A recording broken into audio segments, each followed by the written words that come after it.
Hey guys, this is Mark from pixelfiendtech.com, and today we have another installment of the beginner photography tutorial series. Today we will be looking at ISO.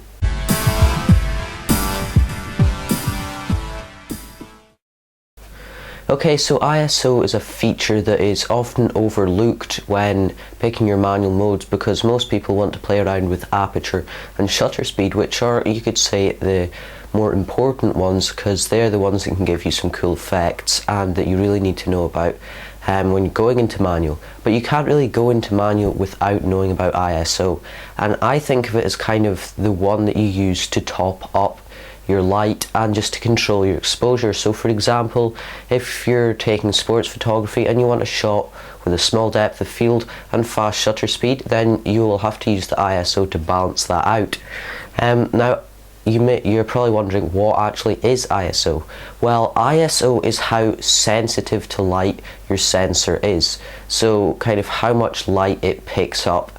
So for example, a low ISO would have a darker picture, a high ISO would have a brighter picture. So it's just how much light the sensor, how sensitive it is.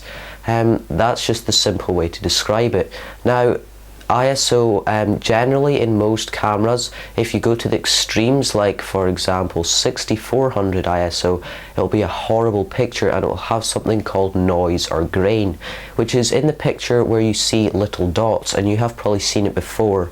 For example, if on your phone or something you're taking a picture in low light and you'll see little purple grainy dots all around the image, that is called noise, and that is one of the downfalls to using extreme ISOs at places like 6400.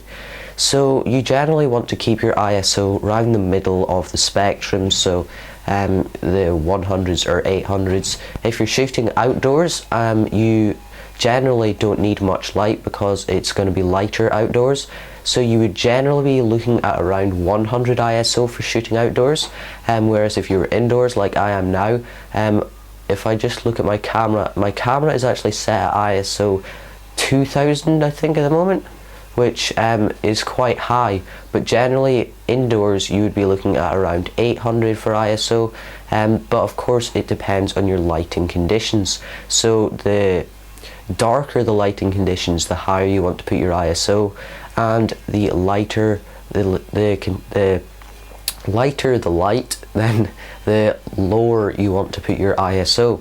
So that is just the simple kind of thing, and I don't really need to tell you much more about it. To test out your ISO, go into the P mode of your camera, and you just want to kind of make sure you're getting the right exposures and look at your pictures carefully, and if there's any grain, I would change your ISO down, because that is something you really do not want in your photos, and photos can become unusable when there's too much grain in them. So try and keep it at sensible ISOs, don't push it up.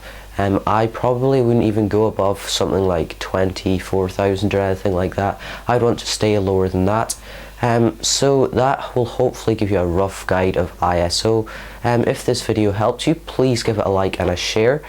If you have any questions, don't forget to leave a comment or email me at the link in the description. Also, please subscribe to this YouTube channel, as it will help me out a lot. Thank you very much for watching. See you.